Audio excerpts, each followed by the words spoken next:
Hi everybody, April Jones here. I have been an attorney now over 33 years, and Jones Law Firm has been serving clients in Colorado, and we are in our 24th year.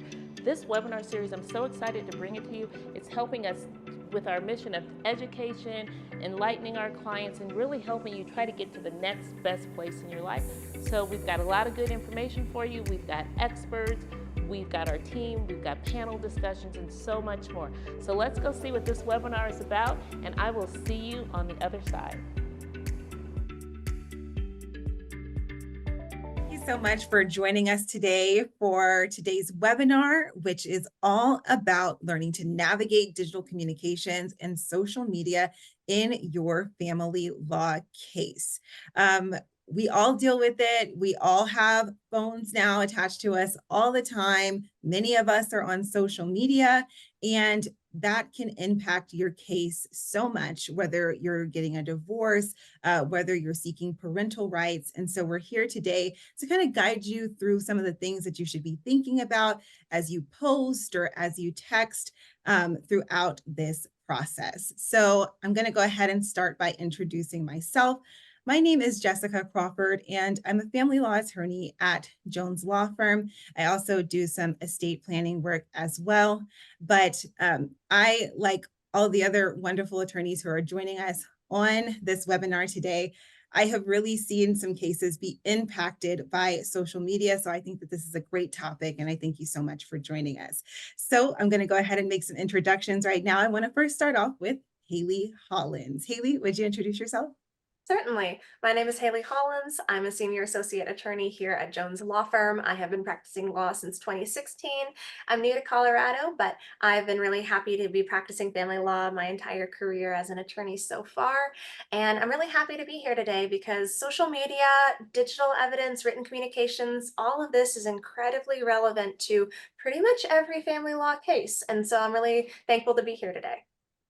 And Haley, practicing since 2016, like your whole career has been in this social media era. So you Absolutely. definitely, yeah, you have a lot to say on this topic. So looking forward to hearing from you on that. We also have Billy Skinner joining us. He's another senior attorney at our firm, bringing with him 15 years of experience. Billy? Yes, I've practiced law for more than 15 years. I've practiced family law exclusively at Jones Law Firm, but earlier in my career, I did criminal defense and family law. I can say that social media has come a long way during my legal career, and it seems to have just created more and more problems for clients along the way. So this is an excellent topic. This is a pothole that people often step in. So this will help you as you move forward in your family law case. And we have David Collins. He brings with him a wealth of knowledge. He's been practicing for 2 decades at this point, and he is able to walk us through some of his own experiences that he's had with the courts, with his own clients who have had some unique experiences with social media.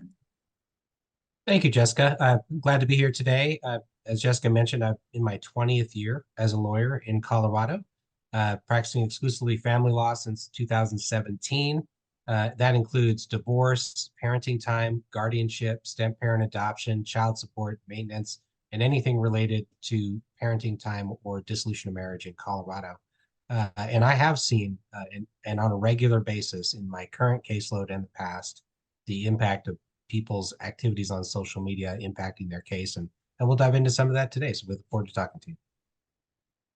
Okay, great. So what I want to start out with is just talking about what are digital communications and social media, because that may go further and encompass more than we may originally think about. So I'm going to let Haley take it away. What do we mean by digital communications and social media, Haley? Absolutely. So when we're talking about digital communication or social media, we're talking about emails, text messages, instant messages like through Facebook Instant Messenger or other online direct messaging like Discord, or online posts. Talking about platforms like Facebook, Twitter, Instagram, any place where you're sharing content privately or publicly, those posts can possibly be admissible in the court.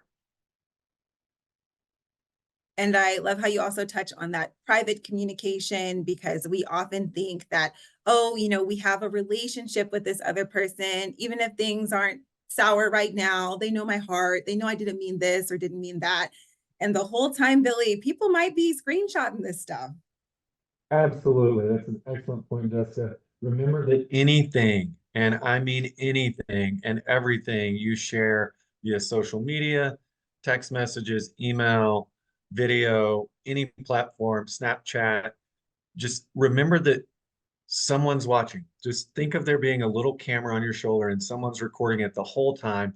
And any of those things could come up in a court case, and you don't know exactly where it's going to be used or how it's going to be used, but you can never be too careful in your communications. Hey, and you touched on the how, and I would like David to expand on that. So how can these digital communications be used in these cases, and how can they positively or negatively impact you? Sure. Let me start by saying a lot of times our clients think that the other side has lost access to their social media accounts because they've unfriended them. But often, two people who share children or marriage have a lot of friends who are still linked to the other side's account.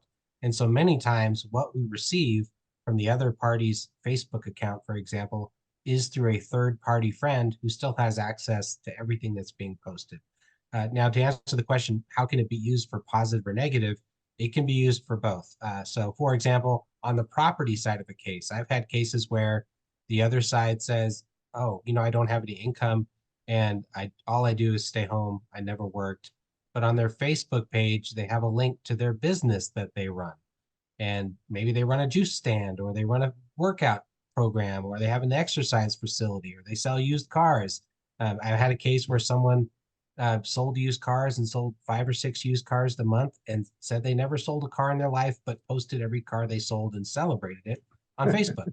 And so we were able to peel back the layers of that onion and show that they did have significant income over a long period of time from that particular type of employment. There are other areas too.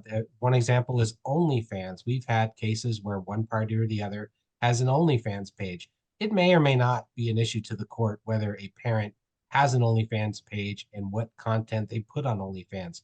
However, in cases I've been a part of, what really becomes a concern for the judge is what's in the pictures, not the picture of the person, but where they took the pictures and what's in the background. I had a case where what was in the background was drugs and alcohol and the child in the same image that was being posted on OnlyFans. That told the court that the child was being exposed, one, to pornography, which they shouldn't, and two, to drugs and alcohol, which they shouldn't. And so that can become a real problem for somebody. So depending on what side of the case you're on, the information might help your case or it might hurt your case. But what people really don't realize is that when they send a text message, it can be screenshotted and preserved forever. And so you really have to assume that whatever you put on a text message or an instant message or any kind of social media, imagine that whoever's looking at it can, with one click of a button on their phone, save that image and present it to you in court and examine you about that image in front of a judge.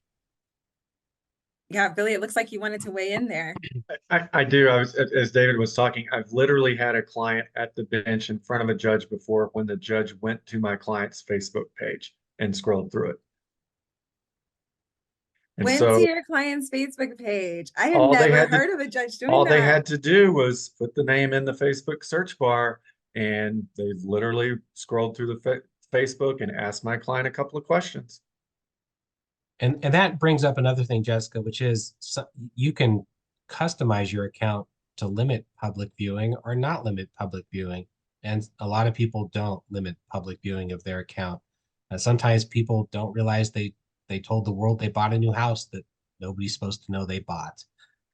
Or they have other children that nobody knew they had. And so there's just, or, one of the best examples probably is common law marriage. In Colorado, common law marriage is a valid form of marriage. You have to prove it to a court if the other side's disputing it by piling up little pieces of evidence about the existence of that marriage. Often on Facebook, people post celebrations of anniversaries and show wedding rings and show a picture of the anniversary card they got and call the other person in their life their husband or their wife. And if you have several years of those posts, that's really helpful in establishing a common law marriage. Okay, yes, that is so important to think about. And so you just gave some tips there, David, about possibly making your account private if you feel the need to do that. Haley, what are some other good strategies for keeping a positive online presence? And also, is there ever a point where you go too far to try to make yourself look like the best mom in the world or the best dad in the world, and it's Yeah. obvious? Absolutely. To start off, I think your baseline should be authenticity when it comes to how you're trying to portray yourself, but through a lens that everything you post or say will likely be viewed by the judge. It's very possible and probable if you are in litigation and posting anything on social media or any of your written communications, whether it's email or text that are relevant to the subject of your litigation, they're discoverable, they're relevant probably. And so ensuring that your communications are precise, are true, are fair, and it's responsible to be on your best behavior. That doesn't mean that you've got to go above and beyond to be fake nice, or and frankly that your credibility could be shot if you are fake nice, if it doesn't come off as realistic. And so it's important to cultivate these habits, one, just as a person to be able to communicate in an effective way, but also to cultivate a habit that is an up forward, straight, honest way of speaking that you feel comfortable having reviewed by a third party if it ever becomes relevant. Anyone else want to weigh in on that? Keeping a positive image. Sorry, I think one, she's right to be sincere and genuine in your communications, but also what you put in writing. Again, you can be confronted with in court. More and more, we're seeing text messages from a parent to a child, and the other parent has the child's phone and can screenshot that and confront the other parent about what they sent to the child. Often, those messages will contain information or say things like, dad is trying to ruin our relationship, or mom is trying to make us lose our house, or all kinds of inappropriate communications a parent should never have with the child. No child should be subject to any communications about a divorce or a parenting time dispute. It's not within the realm of their capability to be engaged in that, and often puts the child in a horrible position and something courts really don't like. But parties do it a lot. They will text each other, or I mean, particularly text the children, their thoughts about the other parent. And that is a recipe for disaster. Absolutely. So throughout these proceedings, people have to deal with each other. They kind of like each other less and less as they go throughout the court case sometimes. Are there any court standard apps that are best for communications with the other party, Billy?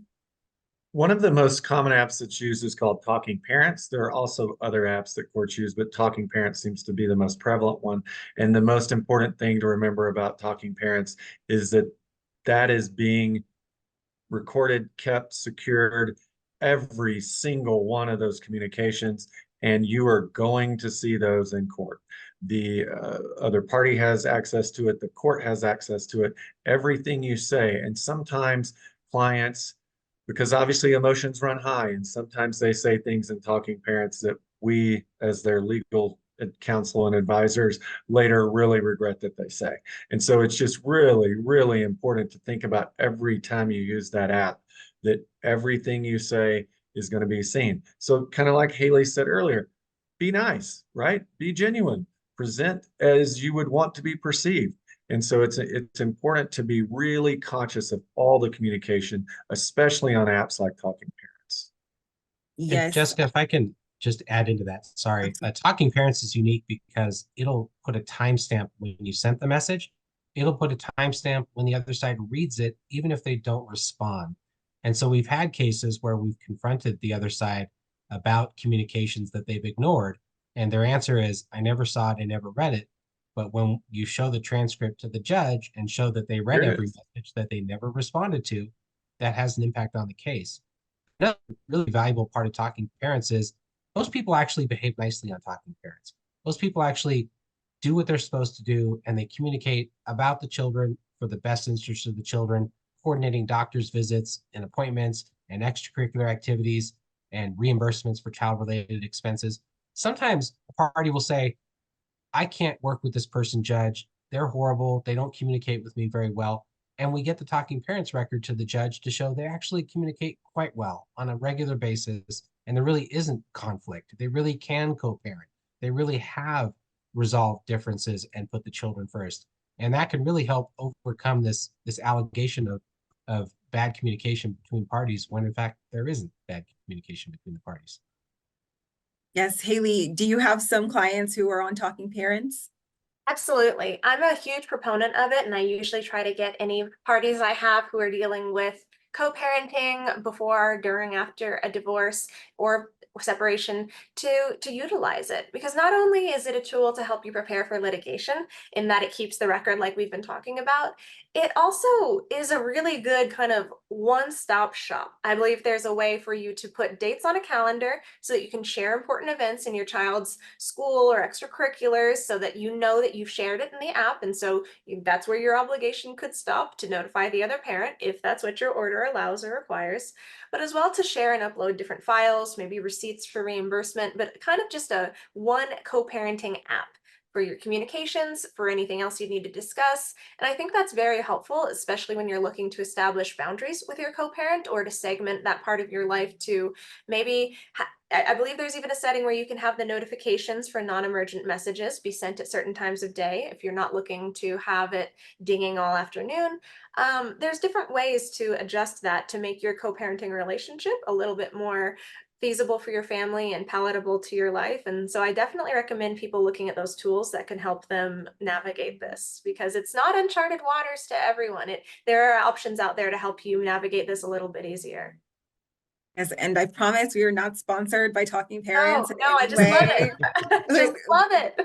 Yeah, we do like it for the reason that, like Haley said, it does have so many like one-stop shop elements to it. What I run into sometimes, you guys, is clients saying, oh, I'm kind of tired of paying for the app. But what I suggest is, if you are willing to pay for an attorney, I also think it's good to make an investment in paying for good evidence, and keeping track of your case, what's said, what's done. It could really help you in the long run for whatever tier of monthly payment that you choose to have. It seems more important to have it than to maybe save, $20 or $30 along the way each month. So my next thing this is a question that we actually got from a viewer, and whoever feels most comfortable answering, I want that person to just go ahead and jump in. So it's, my wife and I are going through divorce due to infidelity on my behalf. Ever since, she has been posting negative and even compromising content about me on social media. Is there anything I can do to stop her?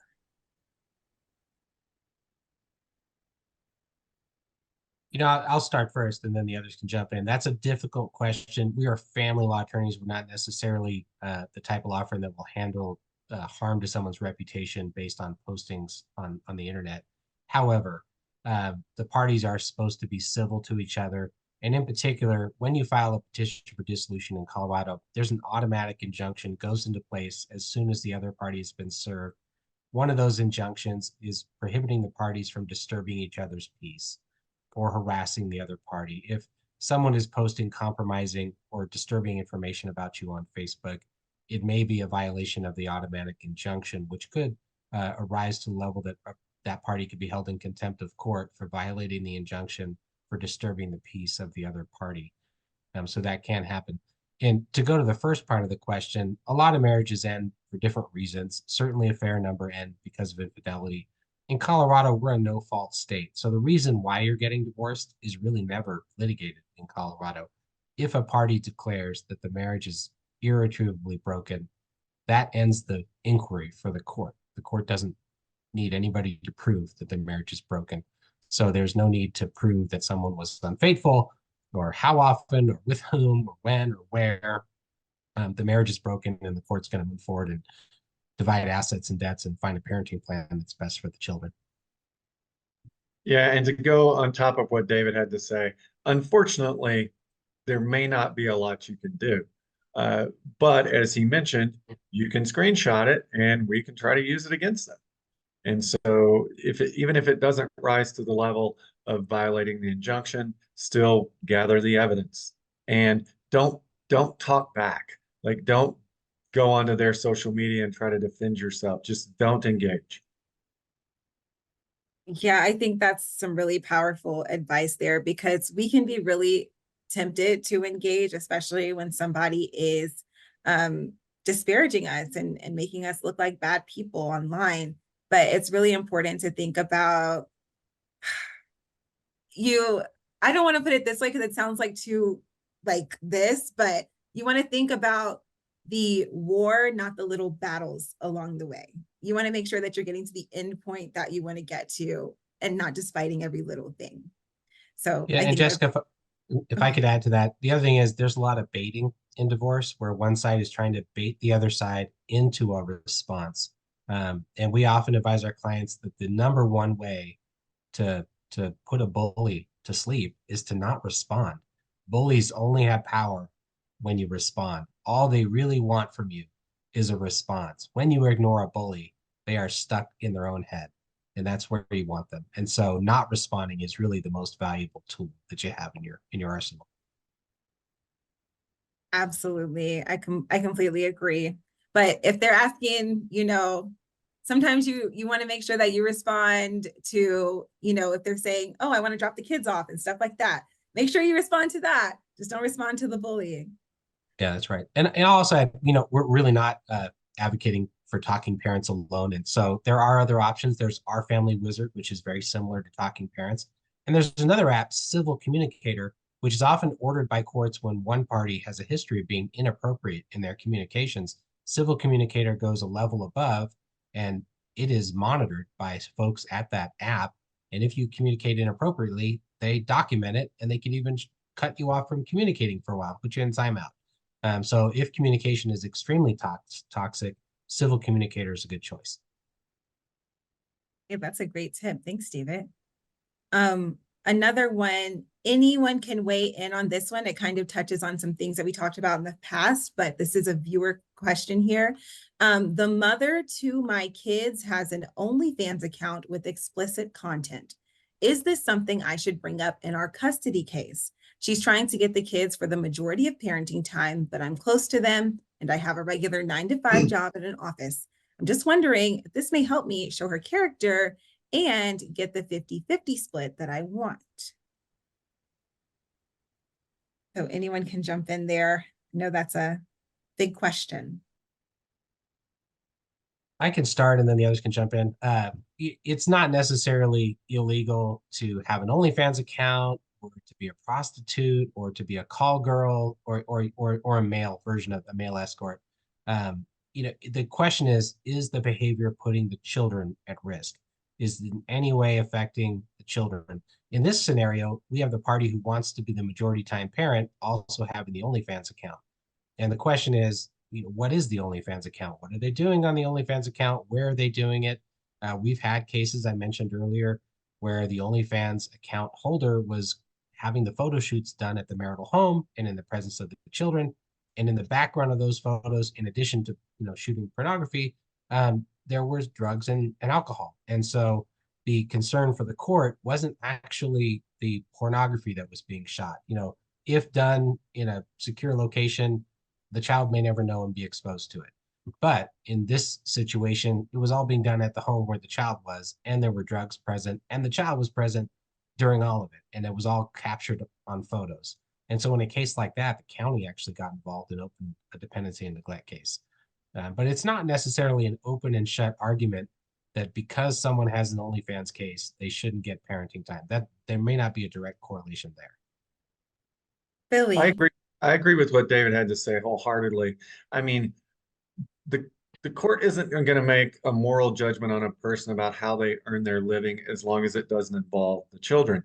When I hear OnlyFans accounts, my brain kind of goes to let's discover how much money they're making doing that. And so it could be it could be $40 a month, it could be $40,000 a month. No one knows. But if you do know that they have that account, think about it as the way they earn money. And so that should be listed on their asset debt spreadsheet and part of their income. And that's a great point, Billy. We actually had another OnlyFans case where the OnlyFans account holder was earning over $200,000 a year for 3 consecutive years, just selling whatever they sold on OnlyFans. And that is income for a divorce case. That's like chess, not checkers. Like, okay, we're not worried about this. We're trying to get that money.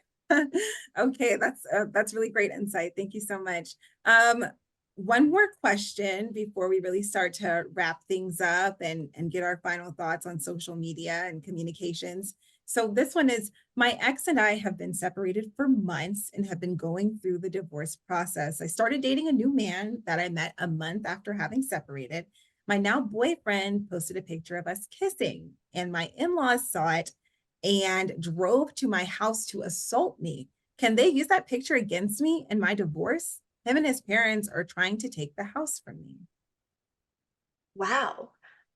First and foremost, I would want to make sure that if that person feels safe, that if they have made sure to call the police about any assault that occurred, would be my first bet. I'm just always worried about physical safety as a paramount consideration.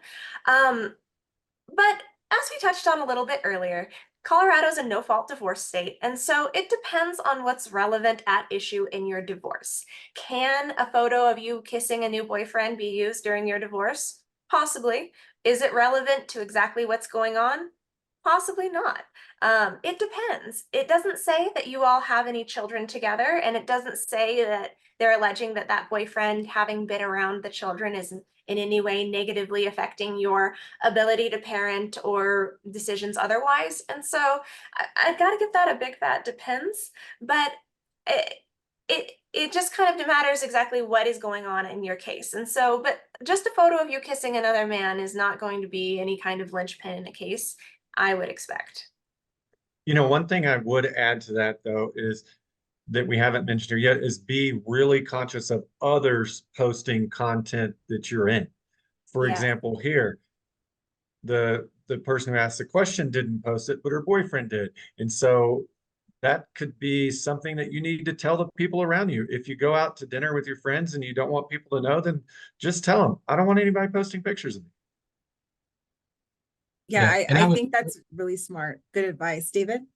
Yeah, and I would just add, it's not illegal to cheat in your marriage. Infidelity is not a crime, and it really wouldn't have any bearing on division of property.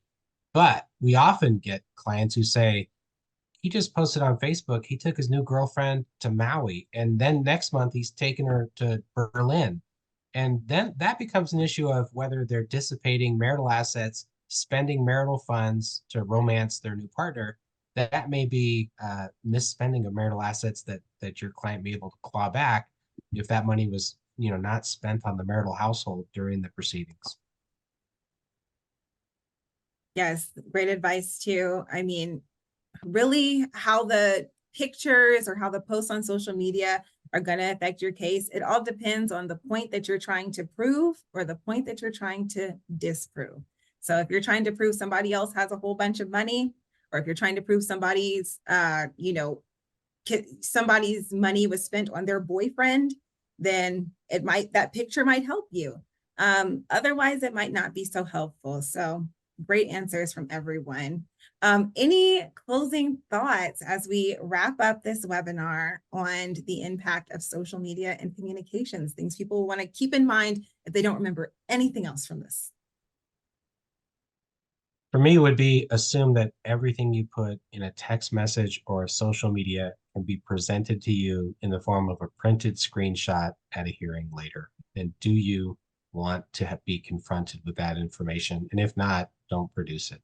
I mean, don't create the content in the first place.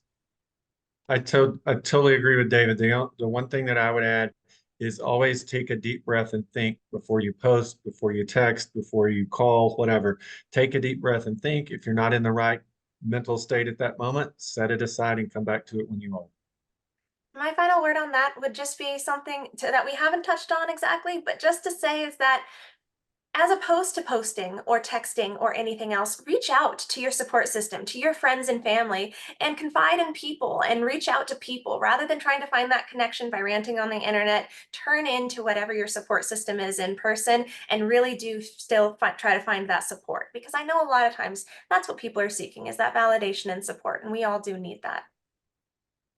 I'm so glad you mentioned that, Haley, because yes, the support system is so important as you go throughout any of these legal processes. So, of course, we would love to be a part of your support system. If you're somebody who is logged in today, if you've listened to our other webinars, if you've perhaps been curious about our law firm, we'd certainly love the chance to speak with you. So please feel free to go ahead and reach out to us at denverdivorceattorneys.com. On that link, you'll be able to find a free consultation, and you'll be able to speak with a member of our intake team, and we can see what we can do to be able to help you out, and we'd really love to do so. Another thing is, if you enjoyed this webinar, please make sure that you tune into our future webinars. We always have some super interesting topics on the table.